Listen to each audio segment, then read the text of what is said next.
Let's jump into the Morby method. What is the Morby method? I would love to maybe go through this with questions, but I want to get to the exact example itself. So in the end, a Morby method is when you're purchasing a primary and you have a primary lender and you have the seller financing and you have a seller carryback note. Those two pieces together is the structure that this Morby method is creating. That's the end result. It's all the steps getting there that sometimes confuses us. Transactional funding, the reason why we have anything to do with it is because we are temporary down payment money. So primary lender shows up, we put the temporary down payment money to close the transaction. The seller carry note gets dealt with after that. One of the reasons people love this is buyers can often purchase with zero money, no money down, or oftentimes even walk away with cash. They're buying a property and they put cash in their pocket. We like to see that if they ever do that, the reason they're doing that is for renovation or something like that, not so they can go on a vacation. And the last line, absolutely not magic. You definitely want people with experience involved here. The sequencing of what happens really matters. The paperwork really matters. This is one of the few places that we really like to see TCs involved. In most of the deals we deal with, we don't really care that much if a TC is involved because they're not that complicated. In these, we really do like to see it. All right, quick cast of characters. These are all the people that are going to be involved in the deal. Obviously a buyer, a seller, some kind of primary lender, the first position primary lender, us as a transactional funder, or we wouldn't care, right? We care because we get to participate. Like I said, we like to see a transaction coordinator, and then of course, a title company, and oftentimes two title companies. We'll talk about that a little bit later. And here's the high level view and why we talk about a primary close and a secondary close. The primary close is when the primary lender is bringing funds and the transactional funder brings the down payment, the cash to close. The property is purchased. The new owner is recorded. Everything, it's just like a normal purchase, right? But in as much as the transactional funder is transactional and temporary, what happens after that is we go to a secondary close. The secondary close is not changing who is on title of the property or anything like that. What happens in the secondary close is the seller's carryback note is issued. And the issuance of that creates a cash settlement that pays off the transactional funder and a few other people. The TC usually gets paid off there and a few other things. So there's these two events. That's the high level picture. We're going to use this example here. And so a lot of these things could vary a lot by transaction. That's why we're going to jump over to the calculator and look at some other examples and how it could vary. But we're using an example where it's a $500,000 purchase price. We're assuming that the buyer has got a 3% closing cost that they're going to have to account for. Seller's not paying for everything. Buyer's got 3%. And so the total cost to close is $515,000. They're going to get a primary loan for 75%. It doesn't really matter if it's a DSCR or a hard money lender, but that's what's happening. And so that's bringing 375,000 into it. The cash that still needs to be covered is 140,000, but then there's also a transaction coordinator's fee. They're getting paid $2,500. There's a secondary closing agent. There's a second title company for the secondary close. They're taking a flat fee at $2,500 as well. We're the transactional funder based on this amount that we're funding in this deal. Let's just say we're taking $3,500. And then the buyer wants to have $20,000 money in their pocket. Okay, so when this whole thing finishes, not only is the buyer buying with no money out, they're actually putting $20,000 in. This is a very non-traditional thing to happen in a transaction, right? Usually seller puts money in their pocket, buyer takes money out of their pocket. And so therefore, and you'll see in the calculations, the seller carryback that the seller's carrying is $168,500. Okay, this is the deal. You don't need to remember any of these numbers, but this is just showing them all in one place. Now let's step through it. And I'll stop from now on. I'm going to stop on each page. So if you have questions already, let's talk about them after this page. I want to stop at each page and make sure we're all on the same page, no pun intended, together.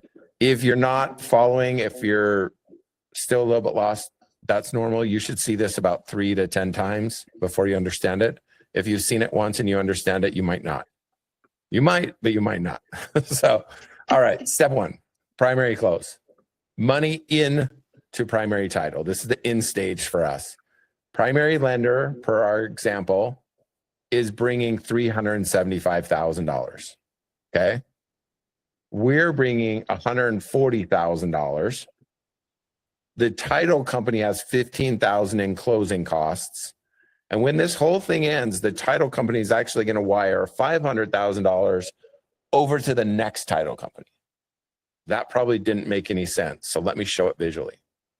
Here's what's happening.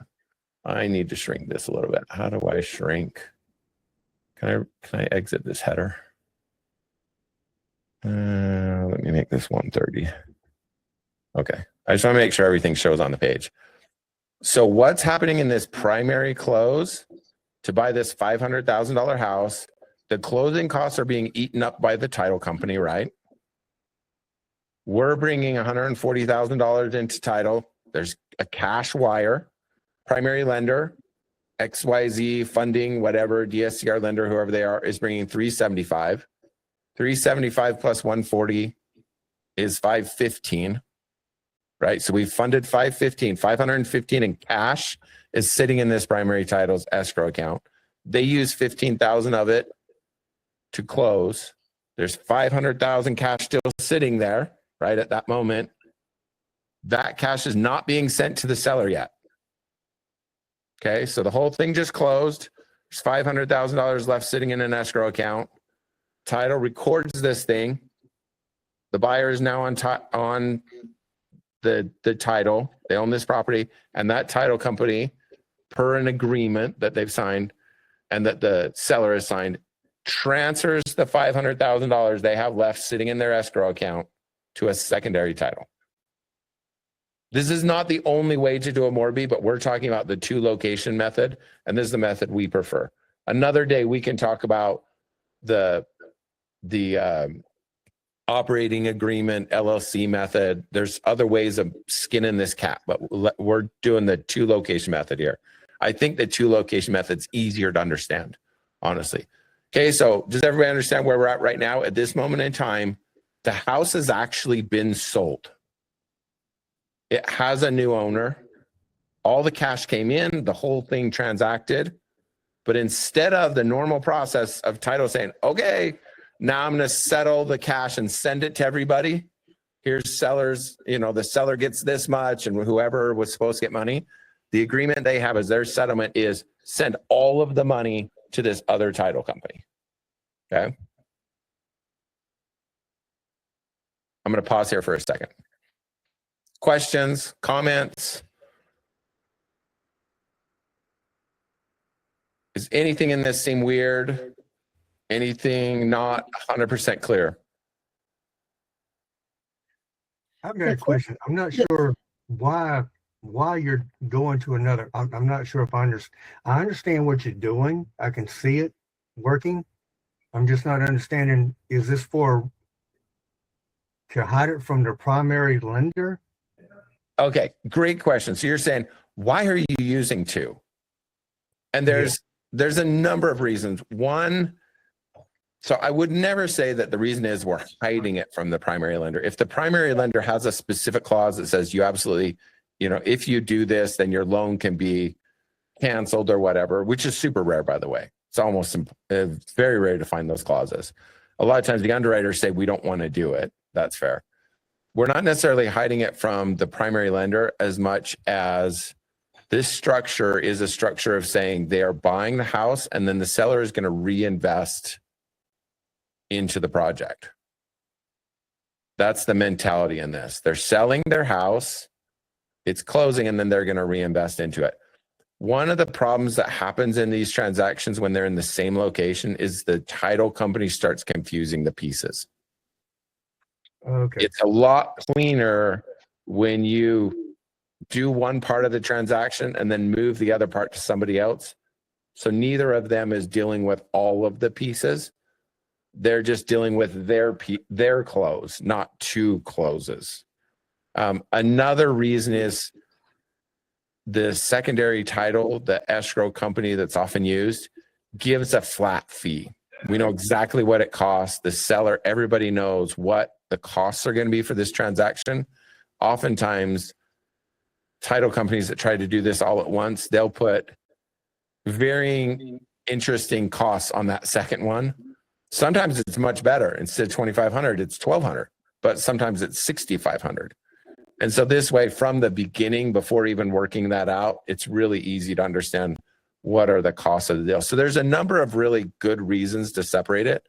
But Billy, this isn't the only way to do it. This is one way. I got you. Those are some of the whys. Frankly, another potential why is that it avoids the primary title company from needing to talk about this whole thing to the primary lender because it's not, has nothing to do with the sale transaction.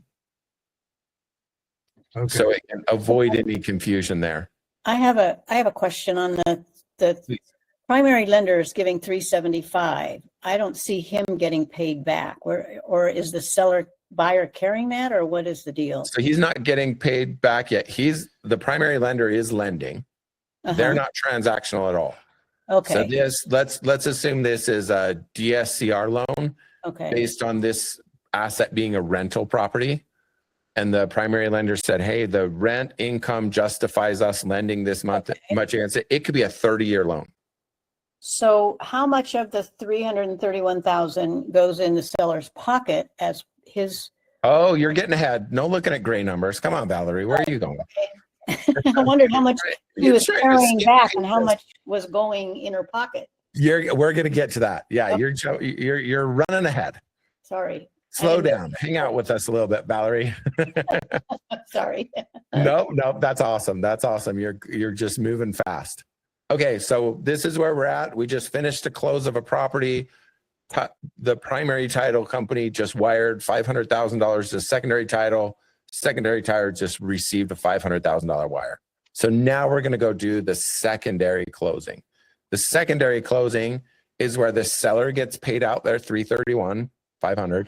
The buyer is getting their 20 grand that was built into this that they were going to walk with. The transactional coordinator that's been doing this is getting their $2,500. The closing agent on this second closing is getting paid their money to facilitate this settlement. They're essentially just doing a settlement, right? They're not recording. The thing that they are recording, to be fair, is they're recording the second lien for this seller carry note. And then transactional funder, we get paid back our original capital and then our fee. So as Valerie's jumping ahead, it's in green here. So all that 500 came in. Now pay back the transactional funder, pay the transactional coordinator, title eats up their cost, the buyer gets paid something, and the seller is getting $331,500 theoretically.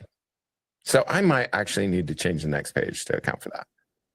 The seller, though, to your point, is not receiving the whole $331,500 because the seller is carrying back $168,500 to make this whole thing work. The seller carryback note, they're issuing a loan to the buyer of $168,500 under whatever terms they agreed to, whatever interest rate for however long.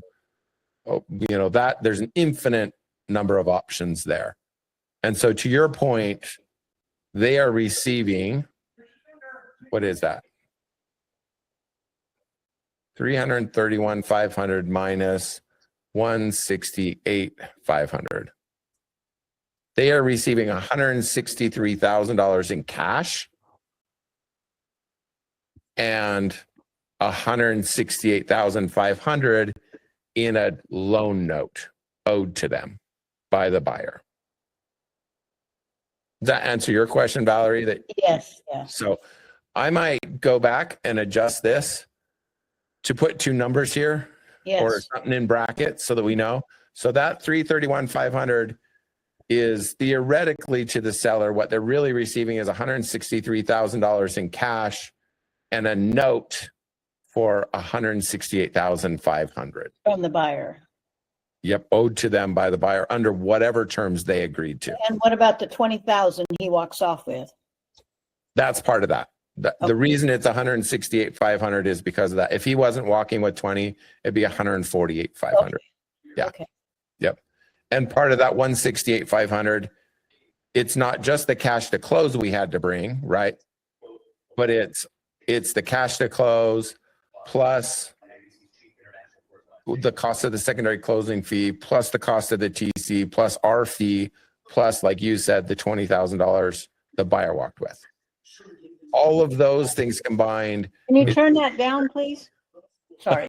Nope. I was on. All of those combined is the seller carryback.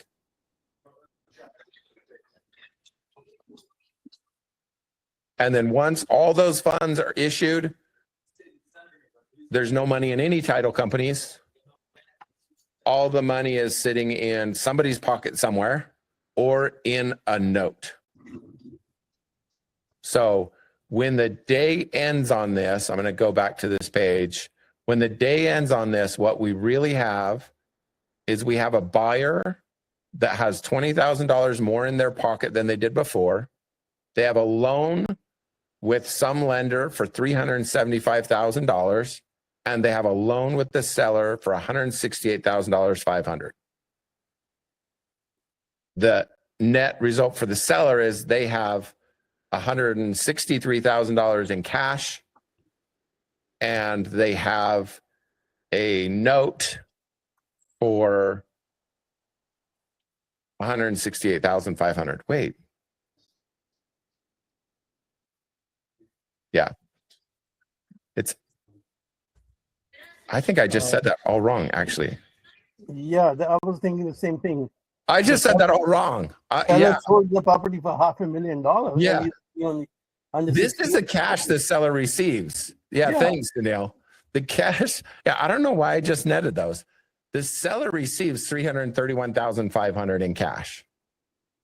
So we need to go back through that. What happens at the close is us getting funded back $143,500 and the transaction coordinator getting paid $2,500 and closing fees of $2,500 and the buyer getting $20,000. All of those expenses that got paid out are being paid for by the seller carryback note that's being issued. So just forget everything I just said, because that I was just thinking, what am I thinking? Okay. So at the end of the day, the buyer ends up with $20,000 in cash, a $375,000 loan with a primary lender, and a $168,500, right? Yeah. Seller carryback loan. That's the buyer's end, and their title on a property. The seller ends up with $331,500 in cash and $168,500 seller carry note owed to them by the buyer. The primary lender ends up with just a note owed to them for $375,000. Transaction coordinator has $2,500 cash in their pocket. Each of the closing title companies got whatever they got. And as a transactional funder, we ended up with $3,500 net cash. Okay, that's actually the correct cash. I'm sorry that I screwed that up, guys. All right, so seller is holding $331,500 in cash and a note for $168,500 owed to them, and that $168,500 was created by all these things: the money, the cash to close on the first half, as well as all these fees and what the buyer chose to take home. Okay, now I'm going to stop for a second, because now I'm afraid I just screwed it up by saying it backwards once. Any questions? Or anybody want to restate it a different way to help us all understand it better?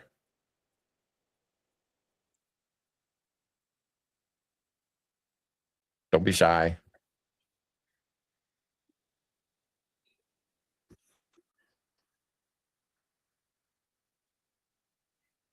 Okay, a couple things. Transactional funding is cash to close typically. It's not down payment money, it's cash to close, because often down payment is part of cash to close. There's some closing fees and stuff. It is not a forever cash. This is very transactional, transient. It gets paid immediately through the secondary closing. And we typically, as a business, we charge 2.5%. That's just the fees we do. If you negotiate fees above that, you just need to tell us very quickly before we start communicating with your borrower, because we will communicate our standard fees. We have had people negotiate fees as high as 10% before on these deals. They've had borrowers that wanted to get this done and said, if you actually can come to perform and get it done, what do I need to pay you? And they said it's 10%. And they said, okay. And so we then change our communication and use whatever they negotiated. It's their client, right? We're just servicing things from the backside. Quick synopsis of just our little world is we put out 143,000 and then get 140,000 and then get 143,500 in the secondary close, right? All this other stuff going on is why there's a transaction coordinator, making sure all the other stuff happens. We don't want to manage the whole transaction for somebody. And we shouldn't be in the middle of their conversations with primary lenders and their conversations with everybody else. That's not our role. Our role is transactional funding. That's why we like to have a transaction coordinator in there. Couple of red flag. Oh, go ahead. A couple screens for me, please, sir. Back a couple. One more. One more. Right there. Okay. So 68. Those numbers at 140, 160, 24785. Yeah. Okay. I had messed up one number. Oh, you weren't getting it to balance? Okay. Right. I was way off and I was trying to figure Really, out we're going to do this again without the slide, and we're going to do a completely different deal with different numbers so we can all go through it. I got it now. I got it.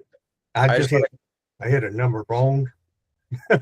Oh, okay. I just want to go through a couple sets of numbers to see if it creates any other thoughts in all of us. So some red flags.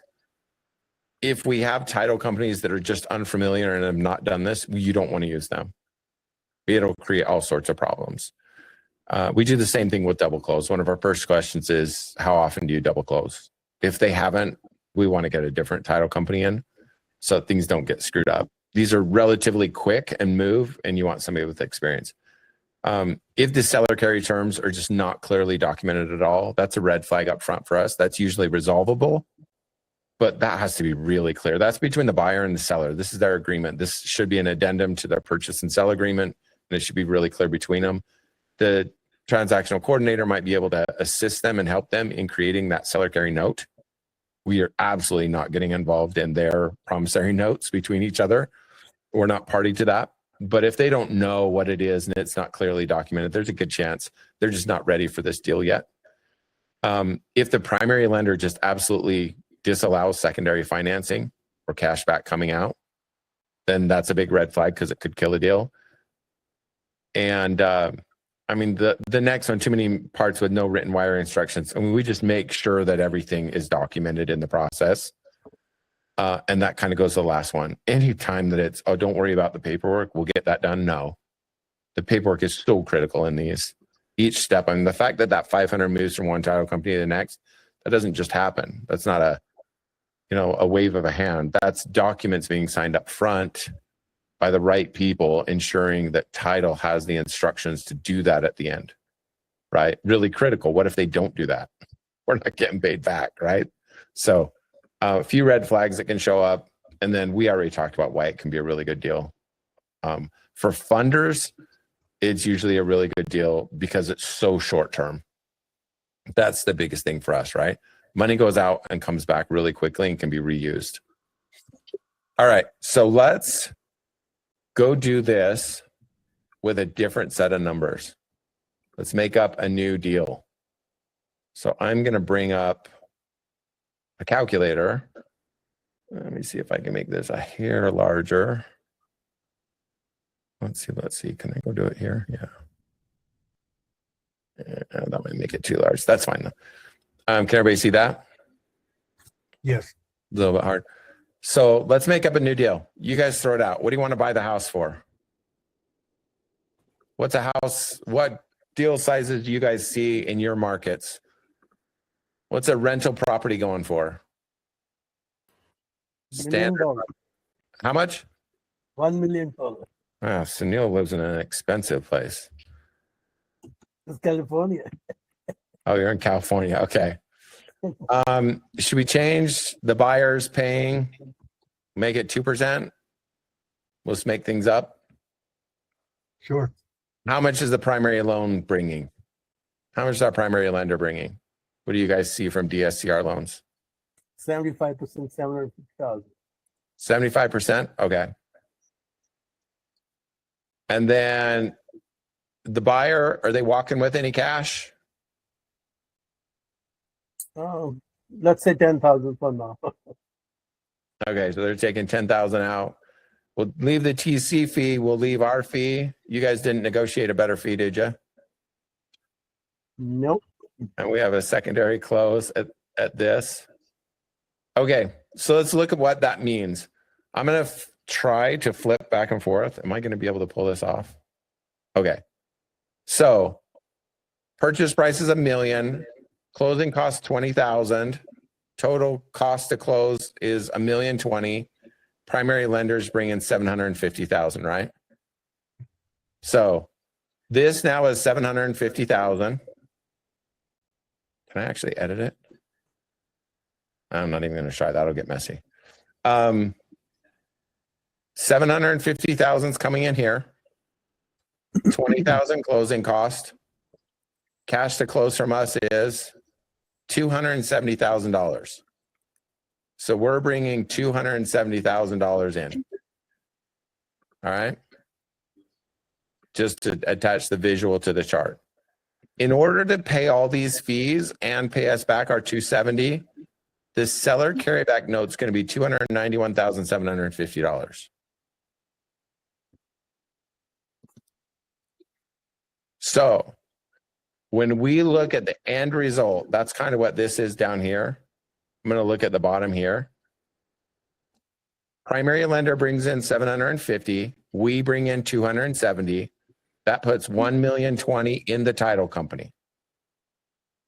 I'm gonna increase this a little bit more. Sorry. Is that a little easier to see since we're just focused on these? So I'm going to repeat that. In the primary close, the primary lender is bringing in 750,000 in cash. Us as a transactional lender is bringing $270,000 in cash. That puts $1,020,000 sitting in the title company. Those two wires came in. Their escrow account has $1,020,000 in it. Closing costs on this are $20,000. So that $20,000 gets eaten up in all the closing costs. You know, that laundry list of stuff. The close occurs. Everything's recorded. There's $1 million sitting in the escrow account still that hasn't been used up in expenses. And instead of the normal process of now starting to issue out money, like when you go buy a house normally, what's happening right now is they have a directive to wire all remaining funds to the secondary title company. So $1 million gets wired. So now everything's done in the primary. The house was purchased. It's all over. And now we show up at the secondary close. And in the secondary close, $1 million came in, right? And here's how it's being distributed. $708,250 is being wired to the seller. $10,000 is being wired to the buyer. $2,500 is being wired to the TC. $276,750 is being wired to us as the transactional funder, which gave us a almost $7,000 fee. And then the title company, the secondary title company, is keeping $2,500 for their fee. That's the cash, right? That's the cash. But now let's talk about where each individual ends up. So the buyer, well, let's talk seller first. Where does the seller end up? What is the seller holding now that the whole thing's done? They're holding something in their left and their right hand. Cash in their left, a loan in their right. What are they holding? Anyone?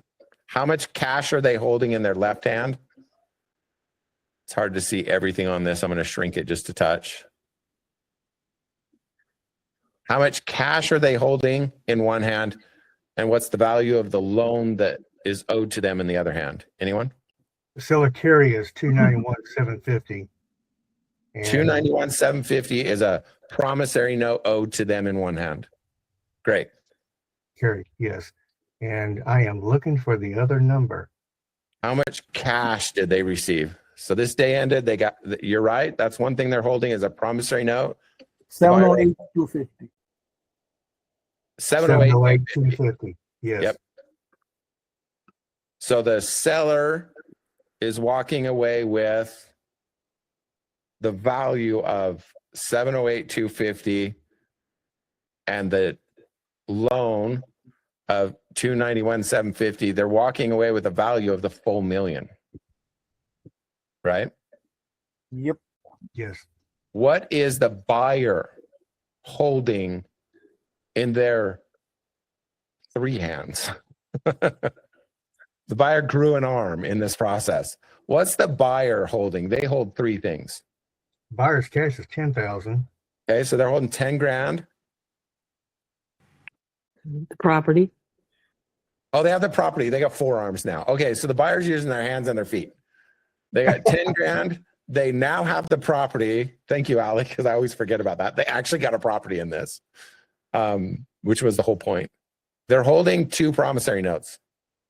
What are their promissory notes they're holding? The seller carry back and the 750,000. Yep. So they owe 750,000 to one person and $291,750 to another person. Mm-hmm. So the buyer has a property, two loans, and 10 grand in cash. Got it. Got it. Different than how they woke up that morning, right? Hmm. The seller woke up with a property, and now they have no property, but they have $750,000 in cash, and they are owed $291,750 by the buyer. Perfect. Got it.